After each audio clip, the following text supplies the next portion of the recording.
मतलब कि एक आरएसएस का आदमी होम मिनिस्टर बन सकता है, लेकिन उसको आरएनएडब्ल्यू में जॉब नहीं मिल सकती। उनको साइन करना होता था कि वो और उनकी फैमिली का कोई भी मेंबर आरएसएस और कम्युनिस्ट से एसोसिएटेड नहीं है। जिस दिन साइंटिस्ट वहां पे बाल कटवाते हैं, इंडियन एजेंट्स उनके बाल उठा के ले आते हैं। डेमोक्रेसी की हत्या हो गई है, इंदिरा गांधी का रेजिग्नेशन चाहिए। अब ये बात सुनते ही जिया उल हक के होश उड़ जाते हैं कि इतनी अंदर की डिटेल्स कैसे पता है इन लोगों को। इंडियन आर्मी को डायरेक्ट कारगिल के मैदान में पता चला कि 2 और नई बटालियन उनके अगेंस्ट में खड़ी है। उसने अपना प्लेन कैबिनेट मिनिस्टर, जो कि अपनी गर्लफ्रेंड के साथ आए थे, उनको घूमने के लिए दे दिया। ऐसी फोटो आती है जिससे हर कोई हैरान हो जाता है। उस फोटोग्राफ को देख के ये पता चलता है कि पाकिस्तान के एक एयरबेस पे, और फिर जब ये सारी चीजें बहुत ज्यादा बढ़ जाती हैं और हाथ से निकलने लगती हैं, तो इंदिरा गांधी जी इमरजेंसी लगा देती हैं।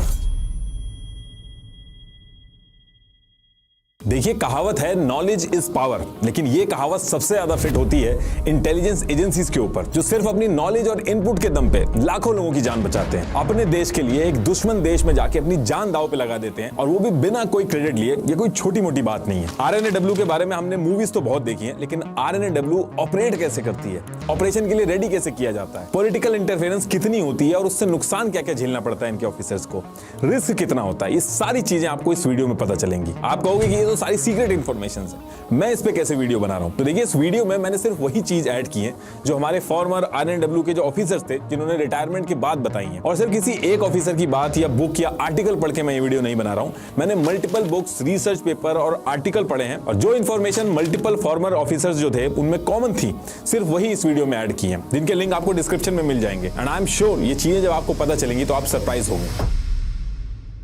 आगे बढ़ने से पहले मैं बात करना चाहूंगा एक ऐसे प्लेटफॉर्म की जिससे हर छोटे बड़े बिजनेस को फायदा होगा। देखिए, चाहे आपका बिजनेस कोई भी हो, उसमें इनवॉइसेस बनाना, बिलिंग सही से करना, पेमेंट्स रिकॉर्ड रखना टाइम कंज्यूमिंग है, और ये इनवॉइसेस बनाने का ओल्ड फैशन तरीका अब आउटडेटेड हो चुका है। इसे डिजिटल और प्रोफेशनल बनाना चाहिए, जिससे कस्टमर का हम पे ट्रस्ट भी बढ़ता है। लेकिन कैसे? तो यहां आपकी मदद करेगा Odoo, जो एक अल्टीमेट प्लेटफॉर्म है आपके बिजनेस को मैनेज करने के लिए, जैसे कि CRM, point of sales, website creation, sales, even billing और बिल्स एंड इनवॉइसेस मैनेज करने के लिए भी Odoo के पास एक इनवॉइसिंग ऐप है, जिसमें कुछ इस तरीके से अपने बिजनेस की डिटेल्स डाल के डिजाइन फाइनल करना है। फिर इनवॉइस क्रिएट करेंगे, जिसमें डिटेल्स डालेंगे जैसे क्वांटिटी, टैक्सेस, रेट एक्सेट्रा। फिर डालेंगे बैंक डिटेल्स, और इसके बाद कुछ क्लिक्स में आप इनवॉइस और बिलिंग करने के लिए रेडी हो। इनवॉइस को यहीं से कस्टमर को डायरेक्टली सेंड कर सकते हैं, और डैशबोर्ड से सब इनवॉइसेस के प्रोग्रेस का ओवरव्यू ले सकते हैं। इसके अलावा भी Odoo में और भी एप्स हैं, जिसमें पहला ऐप हमेशा के लिए फ्री है with unlimited customer support and hosting, और बाकी एप्स के लिए भी आप ईयरली और मंथली प्लान्स ले सकते हो,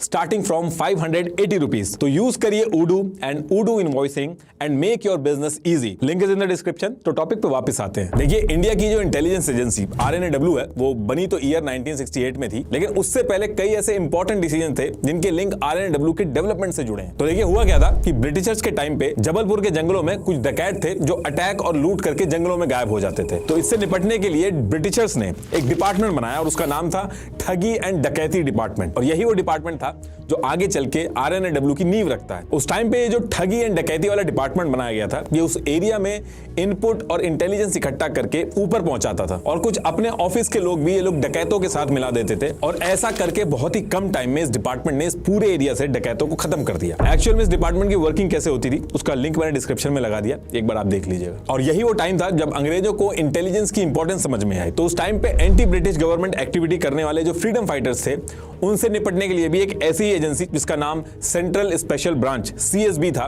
उसको बनाया गया। और ये जो ठगी डिपार्टमेंट की ऑफिसर्स और मैन पावर थी, उसको इसी सेंट्रल स्पेशल ब्रांच CSB में ट्रांसफर कर दिया गया। और फिर आगे चल के इसमें क्राइम से रिलेटेड केसेस भी ऐड कर दिए गए, और ईयर 1904 में इसका नाम central criminal intelligence department CCID हो गया था। और फिर इसके 2 साल बाद ही इसका नाम IB इंटेलिजेंस ब्यूरो कर दिया गया था। और इसी के साथ साथ जब इनको इंटेलिजेंस में बहुत ज्यादा सक्सेस मिल रही थी, तो इन्होंने अलग से एक मिलिट्री इंटेलिजेंस का भी डिपार्टमेंट बनाया था। अब इसके बाद देश आजाद होता है, और अंग्रेज जब इंडिया से जाते हैं, तो बाकी डिपार्टमेंट की तरह IB डिपार्टमेंट जो था, उसका भी ट्रांसफर किया जाता है। लेकिन IB के केस में अंग्रेजों ने सारे इन्फॉर्मर्स और एजेंट्स की जो डिटेल्स थी और जो सीक्रेट डॉक्यूमेंट्स थे, कुछ को डिस्ट्रॉय कर दिया और कुछ को साथ में ले गए। और IB जो था उसको इंडिया को दे दिया, और MI जो था वो पाकिस्तान को दे दिया। अब अंग्रेजों के जाने के बाद IB जो थी, उसमें ट्रेंड स्टाफ जो था उसकी शॉर्टेज हो जाती है। लेकिन संजीवी पिल्लाई जो थे, वो पहले हेड बने थे IB के, तो उन्होंने ब्रिटिश इंटेलिजेंस एजेंसी MI5 के मॉडल पे जैसे तैसे करके IB को चलाया। और अंग्रेजों अंग्रेजों के टाइम पे आईबी जो थी वो कंट्री की बाउंड्री के अंदर की चीजों पे काम करती थी, लेकिन ईयर 1951 में हिम्मत सिंह कमेटी रिकमेंडेशन पे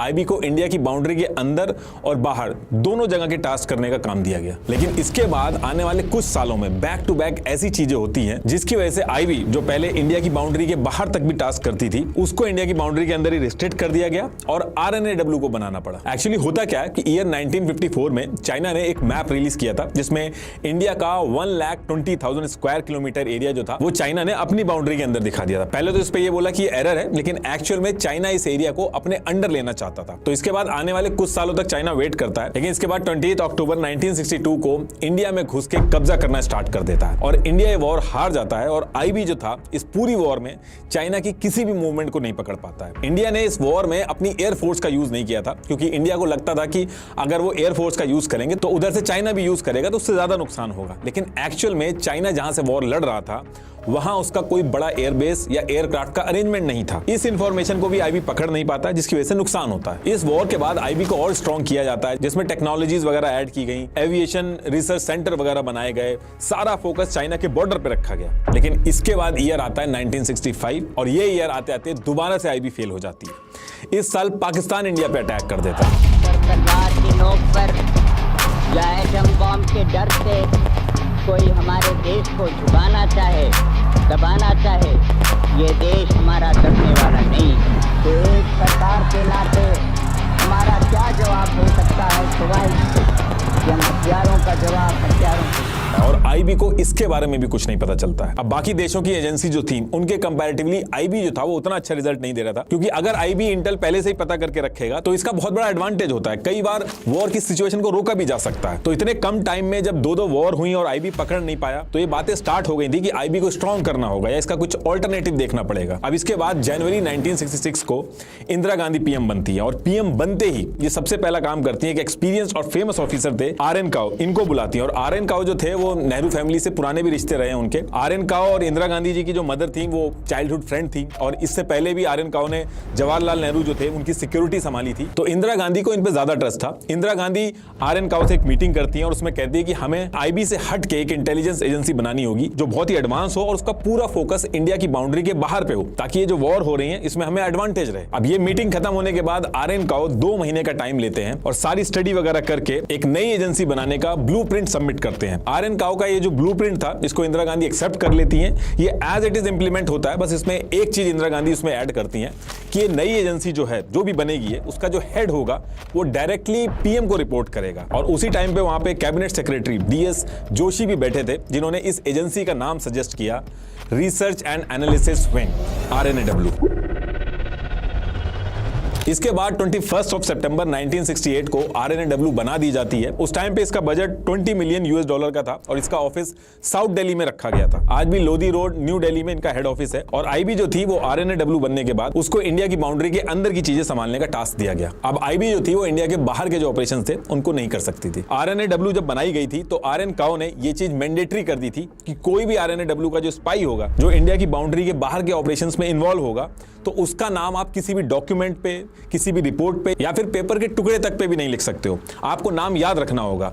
किसी भी डिपार्टमेंट के बाहर कोई ऑफिसर के नेम प्लेट नहीं होते थे और आरएनएडब्ल्यू में कोई डेजिग्नेशन नहीं होती थी। जो सीनियर ऑफिसर्स होते थे उनको सेक्रेटरी बोला जाता था और जो जूनियर ऑफिसर्स होते थे उनको अंडर सेक्रेटरी बोला जाता था। बस यही 2 डेजिग्नेशन होती थी। अब ये सब सेटअप करने के बाद आरएनएडब्ल्यू का जो नेक्स्ट टास्क था वो अपने स्पाइस को ट्रेन करके इंडिया के बॉर्डर के बाहर प्लांट करना ताकि इंफॉर्मेशन आ सके। और ये जो टास्क था ये फॉरेन सेक्रेटरी टीएन कॉल को दिया गया था। इन्होंने क्या किया, इंडिया के बाहर जो एम्बेसीज थी वहां पे फेक जॉब रिक्वायरमेंट क्रिएट की और फिर इन जॉब्स को भरने के बहाने आरएनएडब्ल्यू के जो स्पाइस थे उनकी आइडेंटिटी चेंज करके उनको अलग अलग देशों में भेजा गया। आरएनएडब्ल्यू के जितने भी एजेंट्स थे ये दूसरे देशों में जाके वायरलेस और वायर्ड कम्युनिकेशन के थ्रू इंफॉर्मेशन को ट्रेस करके मॉर्स कोड के थ्रू इंडिया में इंफॉर्मेशन पहुंचाते थे। ये कोड ऐसे दिखते थे। ये जितने भी स्पाइस थे इनको बाहर सेटअप करने के बाद आरएनएडब्ल्यू ने इंडिया के बॉर्डर पे मॉनिटरिंग स्टेशंस लगाए और SIGINT सिग्नल इंटेलिजेंस के थ्रू बॉर्डर से ही कम्युनिकेशन ट्रेस करना स्टार्ट किया, जो भी उनकी रेंज में आता था। अब जब ये RNAW की एक्टिविटी स्टार्ट हुई तो उसके कुछ ही महीनों में IB और मिनिस्ट्री ऑफ एक्सटर्नल अफेयर जो थी, इनकी इंपॉर्टेंस कम हुई और सारा फोकस जो था वो RNAW पे ज्यादा जा रहा था, उनकी इंपॉर्टेंस बढ़ रही थी। इनफैक्ट IB के जो डायरेक्टर थे SP वर्मा और MML हुजा जो थे, वो तो RNAW के बनने के टाइम पे ही क्वेश्चन कर दिया था कि ये सही नहीं है, और इस इंटरनल कॉन्फ्लिक्ट की वजह से RNAW की वर्किंग में बहुत दिक्कत आने लगी। IB के जो MML हुजा थे, उन्होंने